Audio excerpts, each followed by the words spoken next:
Hello everyone, once again welcome back to my YouTube channel. I am Sudhanshu, currently third year MBBS student and 2023 में दोस्त मैंने NEET और JEE दोनों ही exam को बहुत बेहतरीन रैंक के साथ क्रैक किया है और अब बारी तुम्हारी है दोस्त। और आज हम 25 फिजिक्स मास्टर क्लास की सीरीज में एक बहुत ही महत्वपूर्ण टॉपिक मोमेंट ऑफ इनर्शिया या फिर हम कहते हैं जड़त्व आघूर्ण के टॉपिक को लेके आए हैं। और ये topic one of the most important topic है, क्योंकि जब आपको ये टॉपिक आएगा तभी आपको रोटेशनल मोशन जो है वो समझ में आएगा मित्र। जब आपको मोमेंट ऑफ इनर्शिया समझ में आएगा तभी आपको रोटेशनल मोशन समझ में आएगा। तो दो पॉइंट ऑफ व्यू से मोमेंट ऑफ इनर्शिया या फिर जड़त्व आघूर्ण का जो टॉपिक है वो इंपॉर्टेंट है। पहला पॉइंट है कि ये बेसिक है किसका, रोटेशनल मोशन का। जब तक आपको ये नहीं आएगा तब तक आपको रोटेशनल मोशन नहीं आएगा। दूसरी चीज, नीट के ऐसे बहुत कम पेपर देखे गए, बहुत कम मतलब 0.1% या 1% पेपर देखे गए हैं जिसमें मोमेंट ऑफ इनर्शिया से क्वेश्चन नहीं पूछा गया हो। लगभग हर साल मोमेंट ऑफ इनर्शिया से क्वेश्चन नीट के एग्जाम में आपको देखने को मिलता ही मिलता है।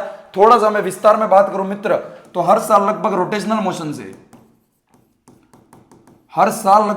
मोशन से 3 से 4 क्वेश्चन आपको नीट के एग्जाम में देखने को मिलते हैं, जिसमें से एक क्वेश्चन आपको 100% मोमेंट ऑफ इनर्शिया या फिर जड़त्व आघूर्ण से देखने को मिलेगा ही मिलेगा। कुछ अलग अलग टाइप के क्वेश्चन पूछे जाते हैं। किस टाइप के क्वेश्चन पूछे जाते हैं वो हम पहले समझ लेते हैं, उसके बाद हम इस लेक्चर को स्टार्ट करेंगे ताकि हमें ये क्लियरिटी रहे कि हमें क्या पढ़ना है। जब तक आप ये नहीं समझेंगे कि क्या पूछा जाता है एग्जाम में, तब तक आप किसी भी चीज को अच्छे से समझ नहीं पाएंगे। तो हम पहले ये क्लियर कर लेते हैं किस टाइप के क्वेश्चन अपने एग्जाम में पूछे जाएंगे, ताकि उसी टाइप के क्वेश्चन की अपन अच्छे से प्रैक्टिस करें और उसी टाइप के कंसेप्ट को अपन समझे।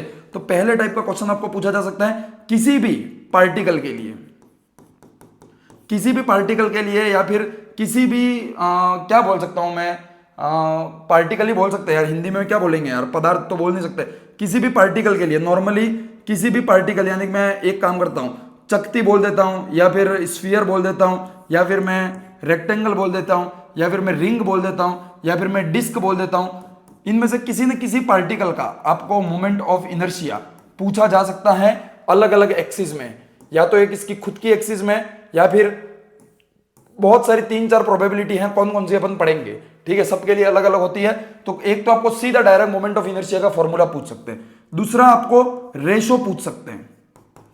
रेशो वाले क्वेश्चन अक्सर नीट के एग्जाम में देखे गए हैं मित्र, कि किसी रिंग का या और किसी डिस्क का जो मोमेंट ऑफ इनर्शिया है उसका रेशो निकाल के बताइए। या फिर ऐसा करते हैं कि कभी कभी ऐसा करते हैं, कोई रिंग है जिसका मोमेंट ऑफ इनर्शिया आई है, अगर उसकी रेडियस को 4 गुना कर दिया, उसके मास को 3 गुना कर दिया, तो मोमेंट ऑफ इनर्शिया कितना होगा, उन दोनों का पुराने और नए का क्या रेशो होगा। तो इस टाइप के रेशो वाले क्वेश्चन अक्सर देखने को मिलते हैं। और एक और टाइप के क्वेश्चन दिखते हैं मॉडिफिकेशन वाले।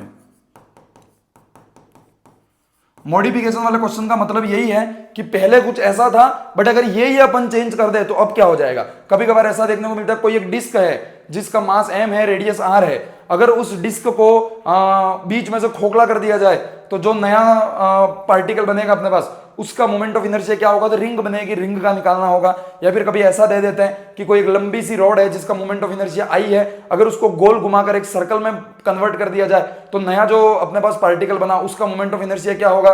तो अलग अलग तरीके से क्वेश्चन पूछे जाते हैं। अपन सभी टाइप के क्वेश्चन को सॉल्व करेंगे, बट ये सभी टाइप के क्वेश्चन तभी हो पाएंगे जब आपको सभी का moment of inertia her axis के लिए, एवरी एक्सिस के लिए निकालना आएगा। और जब तक ये नहीं आएगा तब तक आप आगे रोटेशनल मोशन नहीं पढ़ सकते। तो आज की इस क्लास में हम सभी ऑब्जेक्ट्स के लिए, सभी पदार्थ के लिए, पदार्थ नहीं बोलेंगे यार, कुछ और बोलेंगे, मुझे शब्द ध्यान नहीं आ रहा है, ऑब्जेक्ट को हिंदी में क्या बोल सकते हैं, सभी ऑब्जेक्ट के लिए अभी हम आगे देख लेंगे, समझ में आ जाएगा। आप समझ सकते हैं मेरी भावनाओं को मित्र, भावनाओं को समझने की कोशिश कीजिए।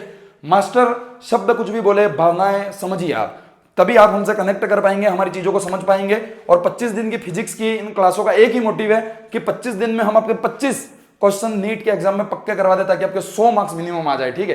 तो हम आज की इस क्लास का हमारा जो पहला उद्देश्य है वो यही है कि सभी ऑब्जेक्ट के लिए, हर एक्सिस के लिए हम मोमेंट ऑफ इनर्शिया निकालना सीखेंगे। इसके लिए कुछ 2 थ्योरम भी हैं, उन 2 थ्योरम्स को भी अपन पढ़ेंगे और उन 2 थ्योरम्स को पढ़ने के बाद आप किसी भी पार्टिकल का कभी भी निकाल सकते हैं मोमेंट ऑफ इनर्शिया। चलिए शुरू करते हैं बिना किसी देरी के। आप जो सोच रहे हो वो नहीं बोलूंगा मित्र मैं, हम शुरू करते हैं, ठीक है। सबसे पहले मोमेंट ऑफ इनर्शिया क्या होता है मित्र, जड़त्व आघूर्ण होता क्या है समझिएगा। Moment of inertia is a physical property of a body by virtue of a which a body oppose a rotational motion. क्या कहना चाहते हैं, एक बार पढ़िए और समझिए। Moment of inertia is a physical property of a body by virtue of a body oppose rotational motion. ये कुछ गलत सा शब्द इन्होंने लिख दिया है पीपीटी वालों ने, ऐसा लग रहा है। मैं आपको सीधा सीधा समझाऊं तो मोमेंट ऑफ इनर्शिया एक फिजिकल प्रॉपर्टी होती है बॉडी की, जो रेजिस्ट करता है उसके मूवमेंट के लिए, उसके मोशन के लिए। तो उसी को अपन क्या कहते हैं, मोमेंट ऑफ इनर्शिया कहते हैं। कोई काम का नहीं है मित्र, कुछ काम का नहीं है। कभी भी डेफिनेशन आपको नीट के एग्जाम में नहीं पूछी जाएगी, और यहाँ पर शायद कुछ टाइपिंग मिस्टेक भी है, तो क्षमा चाहेंगे उसके लिए। अब इतनी बड़ी बड़ी क्लासों में कुछ छोटी छोटी गलतियां होती रहती है मित्र, कोई बात नहीं, आपको डेफिनेशन कभी नहीं पूछी जाएगी, ठीक है। ऐसा यूनिट की बात करें तो केजी मीटर स्क्वायर, ये जो ऐसा साइन है वो स्क्वायर को बता रहा है। मैं यहाँ लिख देता हूँ केजी मीटर स्क्वायर। पीपीटी वाले भैया को आज कुछ थोड़ा सा कष्ट आया है ऐसा लग रहा है, बहुत सारी गलतियां पीपीटी में दिख रही है, कोई बात नहीं, उसको सुधार कर हम आपके सामने पेश करेंगे, ठीक है। अब बात करते हैं मोमेंट ऑफ इनर्शिया जो है वो डिपेंड किस पर करेगा। मोमेंट ऑफ इनर्शिया डिपेंड करेगा मास ऑफ बॉडी, ठीक है। उसके बाद मास डिस्ट्रीब्यूशन पे, और दूसरा location of axis of rotation. देखिए मित्र, हम आपको समझाते हैं, एक छोटा सा उदाहरण हम आपके सामने लेते हैं, आपको मोमेंट ऑफ इनर्शिया की फील आ जाएगी, ठीक है। चाहे देख लीजिए, मैं एक रिंग का ले लूं, ये अपनी एक रिंग है। रिंग का मतलब समझ रहे हो, हाँ वही जो एंगेजमेंट में पहना थे वही रिंग की बात कर रहे हैं। इस रिंग का मास m है और इसकी रेडियस r है, और अगर मैं इसका मोमेंट ऑफ इनर्शिया इस एक्सिस के लिए लिखना चाहूं तो क्या लिख सकता हूं, m, चलो एक रिंग छोड़ो यार, रिंग तो बाद में पढ़ेंगे। मैं किसी भी एक पार्टिकल का बोल रहा हूं, किसी भी एक पार्टिकल का अगर मैं मोमेंट ऑफ इनर्शिया लिखना चाहूं, नॉर्मली हम mr स्क्वायर से लिखते हैं, डिपेंड करता है एक्सिस वैक्सिस कहां है, ठीक है। तो हमने ये कहा कि सर ये जो मोमेंट ऑफ इनर्शिया आई है वो तीन चीज पे डिपेंड करता है। पहला मास पर, दूसरा इस मास का डिस्ट्रीब्यूशन कैसा है, ठीक है, और तीसरा किस पे डिपेंड करता है कि आप कौन से एक्सिस के अराउंड निकाल रहे हो। ये तीनों चीजें हम जैसे जैसे क्लास में आगे बढ़ेंगे आपको डिटेल में समझ में आएंगे, बट अभी आप इतना याद रखिए, ठीक है। आगे देखते हैं moment of inertia particular in circular motion, यानी कि वृत्तीय गति के संदर्भ में जड़त्व गुण क्या होगा, ठीक है। अब अगर कोई एक सर्कुलर मूवमेंट हो रहा है तो उसके संदर्भ में मोमेंट ऑफ इनर्शिया कैसे निकालेंगे, तो समझना मित्र, पहले हम समझाएंगे, पीपीटी का उपयोग हम आज बहुत कम करेंगे मित्र। जैसे कि ये अपना कोई एक एक्सिस है जिसके अराउंड कोई पार्टिकल है, मैं इस एक्सिस का नाम दे देता हूं एक्स और वाई। अब समझिएगा, बहुत ही समझने की अच्छी अच्छी चीज आ गई है।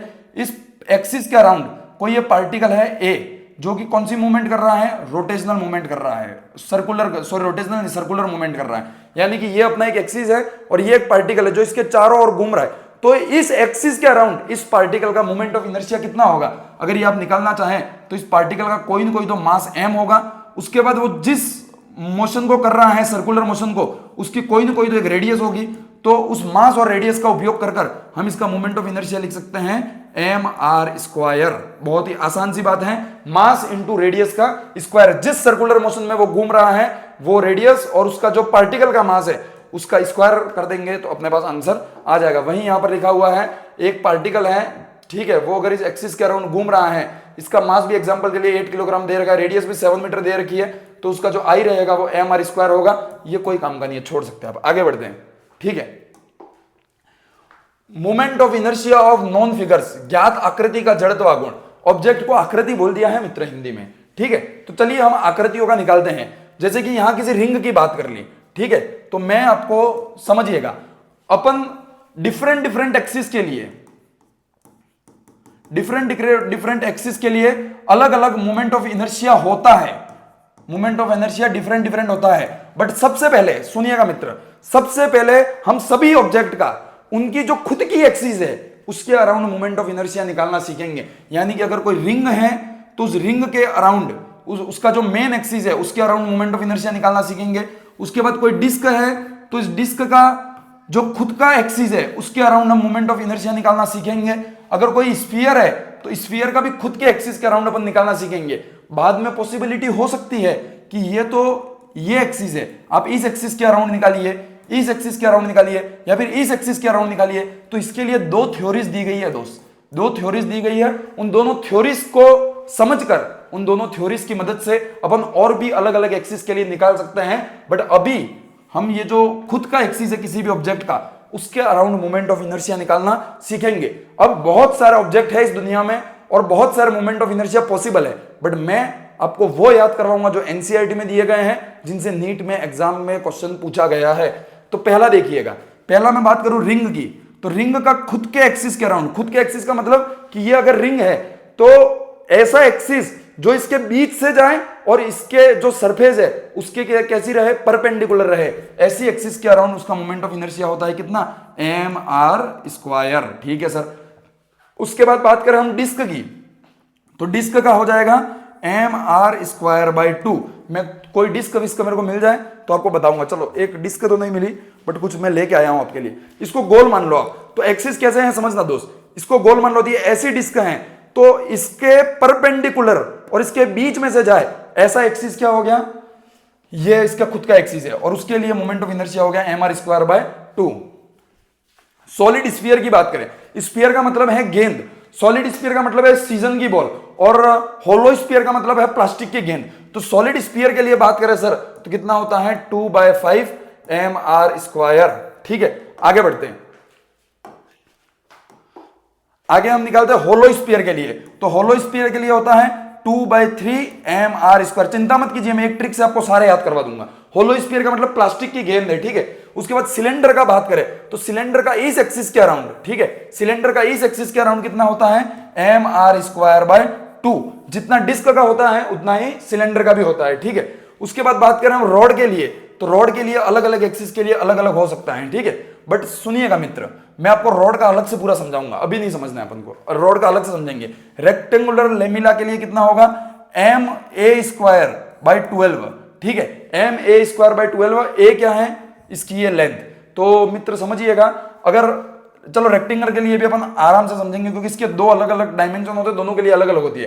ट्रायंगल का इंपॉर्टेंट नहीं है, होलो सिलेंडर का आपने पढ़ ही लिया। ठीक है, आगे बढ़ते हैं।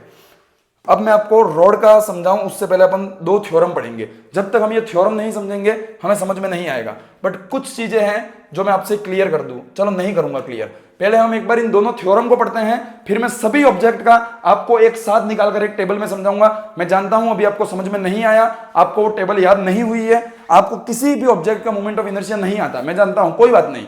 बट हम अभी कुछ समय में कुछ दो थ्योरम्स को पढ़ेंगे, उसके बाद हर ऑब्जेक्ट का मोमेंट ऑफ इनर्शिया निकालना सीखेंगे। ठीक है मित्र, तो 2 मिनट हम जल ग्रहण कर लें फिर शुरू करेंगे।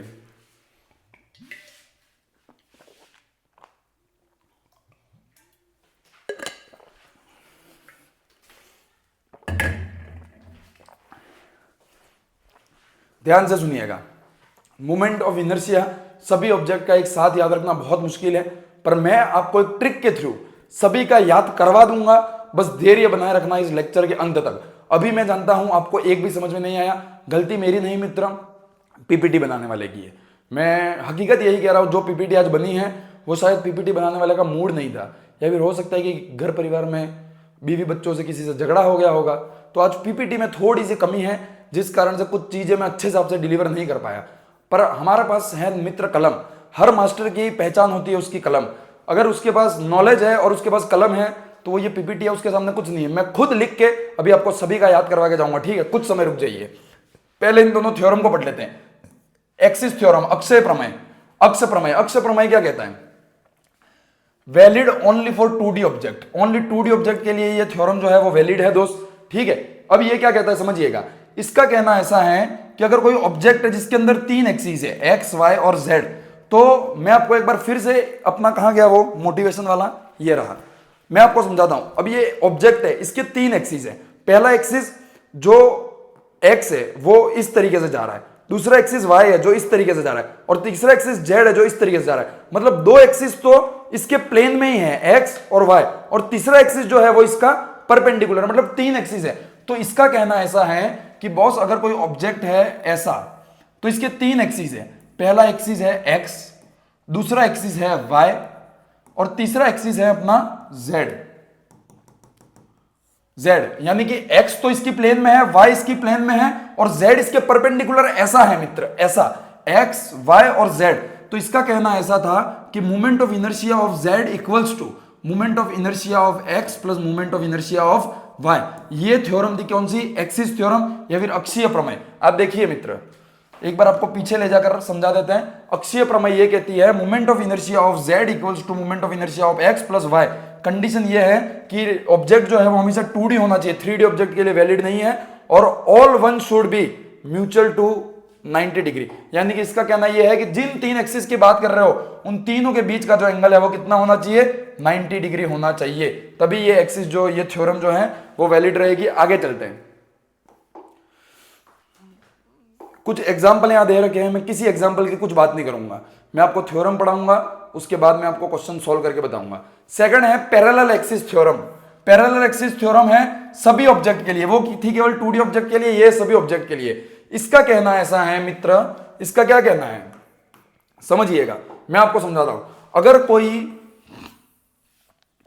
कुछ तूफानी ऑब्जेक्ट बना दिया मित्र, चलो फिर बनाते हैं एक बार, ये रहा, अगर किसी एक्सिस, कोई ये एक्सिस है ठीक है, और इसी के पैरेलल कोई और एक्सिस है, और इस एक्सिस का मोमेंट ऑफ इनर्शिया आई है, और अगर आपको इस एक्सिस के अराउंड मोमेंट ऑफ इनर्शिया निकालना है तो बहुत आसान है। अगर इस ऑब्जेक्ट का मास m है और इन दोनों के बीच की डिस्टेंस मैं मान लेता हूं x है, तो मोमेंट ऑफ इनर्शिया होगा i डैश, इसका मैं मान रहा हूं i dash equals to i plus mx square.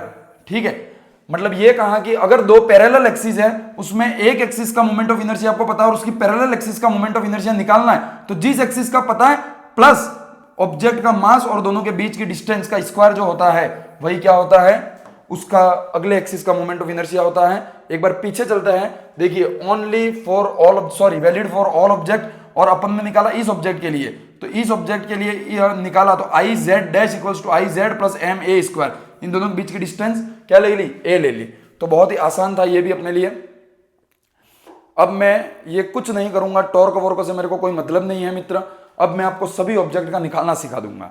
अब तक अपन क्या पढ़े मित्र, समझिएगा, कुछ नहीं पढ़े हैं सर, हमें कुछ नहीं आता है, मैं चाहता भी नहीं कि आपको कुछ आए, बस दो चीजें आपको समझ में आई कि दो थ्योरम हमने पढ़ी कि एक थ्योरम है सर कि अगर एक ऑब्जेक्ट है उसमें तीन एक्सिस है, तो जो परपेंडिकुलर एक्सिस है उसका मोमेंट ऑफ इनर्शिया जो उसके प्लेन में दो एक्सिस है उनके मोमेंट ऑफ इनर्शिया का जोड़ होगा। दूसरी थ्योरम पढ़ी पैरेलल एक्सिस थ्योरम, जिसके अंदर ये सीखा कि दो पैरेलल एक्सिस है, तो एक एक्सिस का आपको पता है मोमेंट ऑफ इनर्शिया और दूसरे का नहीं पता है, तो जिसका नहीं पता वो निकालने के लिए जिसका पता है प्लस जिस ऑब्जेक्ट को आपने लिया है उसका मास और दोनों एक्सिस के बीच की डिस्टेंस का स्क्वायर करके अब उसके साथ जोड़ देंगे तो आपका दूसरा भी आ जाएगा। दो थ्योरम आपने पढ़ ली। अब हम बात करेंगे एक एक करके सभी ऑब्जेक्ट की। सबसे पहले मैं बात कर रहा हूं रिंग की। रिंग को हिंदी में कहते हैं वलय। वलय के लिए अपन सभी निकालना सीखेंगे। ये अपनी वलय है, इसके लिए कितने एक्सिस हो सकते हैं, पहला एक्सिस जो इसके बीच से जा रहा है और परपेंडिकुलर है, उसके लिए मोमेंट ऑफ इनर्शिया कितना होगा मित्र, ये आपको याद रखना है, मात्र I equals to M R square, ये आपको याद रखना है। ठीक है, दूसरा देखना, दूसरा मैं कह रहा हूं इस वलय के, अब अपन को कौन सा एक्सिस निकालना है देखना। अब ये जो रिंग है ठीक है, उसके परपेंडिकुलर तो रहे बट साइड में से जाए, यानी कि अगर अपनी ये रिंग है तो अभी तक अपने देखा इस रिंग के बीच में भी जाए और परपेंडिकुलर हो, अब इस वलय के परिधि से जाए, मतलब उसकी जो लास्ट बाउंड्री है वहां से एक्सिस जाए बट उसके परपेंडिकुलर हो। तो ऐसे एक्सिस के लिए निकालने के लिए कुछ नहीं करेंगे सर, हमको क्या इस एक्सिस का मोमेंट ऑफ इनर्शिया पता है सर, पता है कितना, एम आर स्क्वायर। तो क्या हम इसका निकाल सकते हैं सर, बिल्कुल निकाल सकते हैं। कितना हो जाएगा, आई इक्वल्स टू इसका, हमने पैरेलल एक्सिस थ्योरम में पढ़ा था, इसका प्लस इन दोनों के बीच की डिस्टेंस कितनी है, इसकी रेडियस r और इसका मास कितना है m, तो हो जाएगा एम आर स्क्वायर। फिर से तो i इक्वल्स टू कितना आ जाएगा, M R square by sorry 2mr square आ जाएगा अपना मोमेंट ऑफ इनर्शिया। तीसरा देखिए, तीसरा एक्सिस कौन सा हो सकता है, तीसरा एक्सिस हो सकता है सर अगर ये रिंग है तो ये एक्सिस, इस एक्सिस के लिए कितना होगा समझना, एक और कॉन्सेप्ट आपको समझना पड़ेगा तभी आप इसका निकाल पाएंगे। ये अपनी रिंग है तो इस एक्सिस के लिए, ये एक्सिस मतलब ये रिंग है तो इसके परपेंडिकुलर नहीं, इसके प्लेन में ही जो इसके बीच से जा रही है उस एक्सिस के लिए आपको निकालना है। तो उस एक्सिस के लिए कैसे निकालेंगे सर समझना, एक एक्सिस हो गया एक, ये दूसरा एक्सिस और तीसरा एक्सिस जो इसके परपेंडिकुलर है, ये तीन एक्सिस है। तो सुनिएगा मित्र, जितना इस एक्सिस के अराउंड होगा क्या उतना ही इस एक्सिस के अराउंड भी होगा, हाँ, क्योंकि दोस्त हमने पढ़ा था मोमेंट ऑफ इनर्शिया डिपेंड करता है मास के डिस्ट्रीब्यूशन के। इस एक्सिस के अराउंड में यहां जितना मास है उतना ही यहां है और इस एक्सिस के अराउंड भी सेम, यहां जितना मास है उतना ही यहां है। मतलब moment of inertia of I1 equals to moment of inertia equals to I2, मतलब I1 और I2 दोनों ही बराबर होंगे। आप किसी भी एक्सिस के लिए निकालो, दोनों सेम एक्सिस हैं तो दोनों के लिए मोमेंट ऑफ इनर्शिया बराबर होगा। तीसरी चीज ये है I3, क्या हमें I3 पता है सर, पता है सर, I3 इक्वल्स टू कितना है, एम आर स्क्वायर। कैसे, अगर कोई रिंग है उसके बीच में से अगर कोई एक्सिस जाए और उसका परपेंडिकुलर तो उस एक्सिस के लिए हमको पता है कितना, एम आर स्क्वायर। तो हम जानते हैं sir I3 equals to I1 plus I2, क्या ये हमने पहली थ्योरम में पढ़ा था कि जो परपेंडिकुलर एक्सिस है उसका मोमेंट ऑफ इनर्शिया इन दोनों एक्सिस के बराबर होगा। यस सर, तो I3 को मैं क्या लिख सकता हूं, I3 को मैं लिख सकता हूं sir M R square equals to I1 plus I2 को क्या मैं 2I1 लिख दूं क्योंकि दोनों बराबर हैं, तो I1 इक्वल्स टू कितना आ गया, क्या एम आर स्क्वायर बाई 2 आ गया, यस सर। तो यहां से हम निकाल लिया इस एक्सिस के लिए। चौथा एक्सिस हो सकता है सर, कौन सा हो सकता है चौथा एक्सिस, इसके प्लेन में जो इसकी परिधि से जाता हो, पहले हमने पढ़ा जो परपेंडिकुलर इसकी परिधि से जाता हो मतलब बाउंड्री से जाता हो, ठीक है। अब हम पढ़ना है इसके प्लेन में इसकी बाउंड्री के साथ जाता हो, तो बहुत आसान है सर। क्या हमको इस एक्सिस का पता है सर, पता है कितना एम आर स्क्वायर बाई 2, अभी अभी निकाला। क्या इसका निकाल सकते हैं, यस सर। इसका मास प्लस इन दोनों के बीच की डिस्टेंस, डिस्टेंस कितनी है आर है, तो एम आर स्क्वायर, तो क्या आंसर हमारा आ जाएगा 3/2 M R square, yes sir. तो क्या हमने चारों का निकालना सीख लिया, हमने एक का याद किया था, इस एक्सिस के अराउंड वलय का कितना है एम आर स्क्वायर, क्या इस एक्सिस के लिए भी निकाल लिया, क्या इस एक्सिस के लिए निकाल लिया, क्या इस एक्सिस के लिए भी निकाल लिया, यस सर। चलिए अब बात करता हूं मैं डिस्क की। अब मैं किसकी बात कर रहा हूं, डिस्क की। डिस्क के लिए ये देखो, अब मैं 4 एक्सिस बना दे रहा हूं, डिस्क के लिए भी सेम 4 एक्सिस। पहला एक्सिस जो होगा, पहला एक्सिस जो होगा वो कैसा होगा, परपेंडिकुलर होगा और सेंटर से जाएगा, ठीक है। दूसरा एक्सिस परपेंडिकुलर होगा बट कहां से जाएगा, उसकी बाउंड्री से, उसकी परिधि से जाएगा। तीसरा एक्सिस उसके प्लेन में होगा और उसके सेंटर से जाएगा। चौथा एक्सिस कहां होगा, चौथा एक्सिस होगा उसके प्लेन में बट उसकी परिधि से जाएगा। ये 4 एक्सिस है। मैं चारों एक्सिस के लिए अब किसके लिए निकालूंगा, डिस्क के लिए। तो सबसे पहले हम डिस्क की बात करें, ठीक है। तो पहला एक्सिस है अपना ऐसा कुछ, इस एक्सिस के लिए कितना होगा सर, आपको ये याद रखना है एम आर स्क्वायर बाई 2, ठीक है। दूसरा एक्सिस कहां से जाएगा, परपेंडिकुलर बट साइड से, तो इसका निकाल सकते हैं सर, यस। क्या हमको इसका पता है, यस सर। कितना है M R square by 2 plus इसका कैसे निकालेंगे सर, एम प्लस दोनों के बीच की डिस्टेंस का स्क्वायर, तो क्या 3/2 एम आर स्क्वायर हो गया, यस सर। बहुत आसान सी बात है। नेक्स्ट चलना, तीसरा एक्सिस कौन सा है अपने पास, कौन सा है बताओ, परपेंडिकुलर सॉरी प्लेन में होगा बट सेंटर से जाएगा, तो क्या इसके लिए निकाल सकते हैं, यस सर। कैसे निकालेंगे, फिर से 2 पार्ट में डिवाइड कर दो, ये I1 है, ये I2 है। क्या I1 इक्वल्स टू I2 होगा, यस सर। और ये हो गया अपना I3 जो परपेंडिकुलर है, जैसे वलय के लिए निकाला था सेम, रिंग के लिए निकाला था वैसे ही सेम। तो क्या I3 इक्वल्स टू 2I1 होगा सर, यस सर। तो क्या I3 अपन को पता है सर, यस सर। कितना है M R square by 2 equals to I1 into 2। तो क्या I1 यहां से, क्या I1 यहां से एम आर स्क्वायर बाई 4 हो गया सर, यस सर। बहुत आसान सी बात है। चौथा देखिएगा, चौथा एक्सिस कौन सा है, ये डिस्क है, इसके प्लेन में साइड से निकल जाए तो उसके लिए कितना हो जाएगा, बहुत आसान है सर। क्या हमें इसके लिए पता है सर, बिल्कुल पता है, M R square by 4 plus इसका कितना हो जाएगा एम आर स्क्वायर, तो कितना आ गया 5/4 एम आर स्क्वायर। क्या हमने 8 चीजें सीख ली, क्या 8 चीजें बहुत आसान है, क्या तुम्हें समझ में आ गई, यस सर। क्या आप मैं एक पेज में आपको याद करवा दूं, यस सर। देखिए आप, बहुत ही खतरनाक तरीके से हम आपको सभी चीजें याद करवाएंगे। यहां मैं लिख रहा हूं रिंग के लिए, यहां मैं लिख रहा हूं डिस्क के लिए, ठीक है। 4 चीजें, और कंपेयर करके देखोगे तो आपको एक साथ बहुत आसानी से याद हो जाएंगी, ठीक है। कुछ बड़े कुछ छोटे बॉक्स बन गए, ठीक है। यहां एक्सिस नंबर 1 लिखूंगा, यहां 2, यहां 3 और यहां 4। तो पहले एक्सिस के लिए कितना होगा रिंग का, एम आर स्क्वायर। डिस्क का कितना होगा, इसका जस्ट आधा कर दो sir, M R square by 2। दूसरा क्या, दूसरे एक्सिस के लिए कितना होगा 2 एम आर स्क्वायर, मतलब इसका डबल कर दिया अपन ने। तो यहां भी कितना होगा, इसका डबल कर दो सर, कितना हो जाएगा एम आर स्क्वायर, नहीं डबल नहीं होगा, यहां पे कितना हो जाएगा 3/2 एम आर स्क्वायर, ठीक है। यहां इसके लिए कितना निकाला था अपन ने, एम आर स्क्वायर बाय 2, यहां कितना हो जाएगा एम आर स्क्वायर बाय 4। यहां कितना निकाला था 3/2 एम आर स्क्वायर, यहां कितना निकाला था 5/4 एम आर स्क्वायर। मैं आपको सजेस्ट करूंगा केवल आप इसको और इसको याद रखिए, ये तीनों निकालना आपको आता है तो आप याद रखकर फालतू अपने दिमाग का लोड मत बढ़ाइए, ठीक है। नेक्स्ट हम देखते हैं स्फीयर के लिए, ठीक है। तो स्फीयर 2 होते हैं, सॉलिड और दूसरा होता है होलो, ठीक है। सॉलिड का मतलब भरी हुई बॉल, ये देखो भरी हुई बॉल, और होलो का मतलब खाली बॉल, यानी कि ये प्लास्टिक की बॉल है और ये सीजन की बॉल है, ऐसा मान लो आप, ठीक है। तो इनके लिए अपन को निकालना है, तो बहुत आसान सी बात है सर। सबसे पहले मैं बात करूंगा सॉलिड की।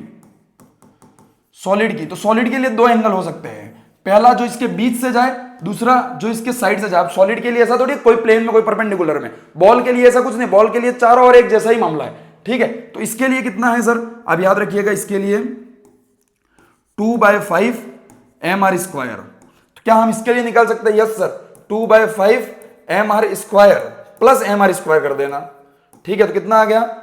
7/5 mr स्क्वायर, ठीक है सर, बहुत आसान सी बात थी। Yes sir. अब बात करें हम किसके लिए? हॉलो के लिए, ठीक है सर। अगर हम हॉलो के लिए बात करें तो इसके लिए भी दो एक्सिस होंगे, एक जो बीच में से जाए, एक जो साइड से जाए। बीच वाले के लिए कितना होगा? 2/3 mr स्क्वायर, ये आपको याद रखना है। और इसके लिए कितना हो जाएगा? 2/3 प्लस 1 mr स्क्वायर। चलो ऐसे तुमको समझ में नहीं आएगा, मैं लिखता हूं 2/3 mr square plus mr square, तो कितना हो गया? 5/3 mr स्क्वायर। इस तरीके से आप क्वेश्चन को कर सकते हैं। बाकी रेक्टेंगल, ट्राइंगल इनकी इंपॉर्टेंट नहीं है, बट आप किसी भी बुक से याद रख सकते हैं सीधा सीधा। बाकी जो इंपॉर्टेंट थे वो मैंने आपको पढ़ाकर याद करवा दिए है कि कैसे निकालेंगे। यहीं तक का था आज का लेक्चर मित्र। कुछ समझ में नहीं आया तो कमेंट करें। और आज की जो पीपीटी वाली प्रॉब्लम थी उसके लिए हम आपसे क्षमा चाहते हैं। अगली बार से ऐसी दिक्कत आपको देखने को नहीं मिलेगी। बहुत आसान सी बातें थी जो मैं आपको समझा के गया। मेरा उद्देश्य था मोमेंट ऑफ इनर्शिया निकालना, आपको सिखाना, जो कि मैंने सिखा दिया आपको सभी एक्सिस के लिए कैसे निकाला जाता है, दो थ्योरम का यूज कर और वो मैं आपको सिखा दिया है। तो आज के इस वीडियो में इतना ही। Thank you very much, all the very best. मिलते हैं किसी अगले वीडियो में नए टॉपिक के साथ। Bye bye.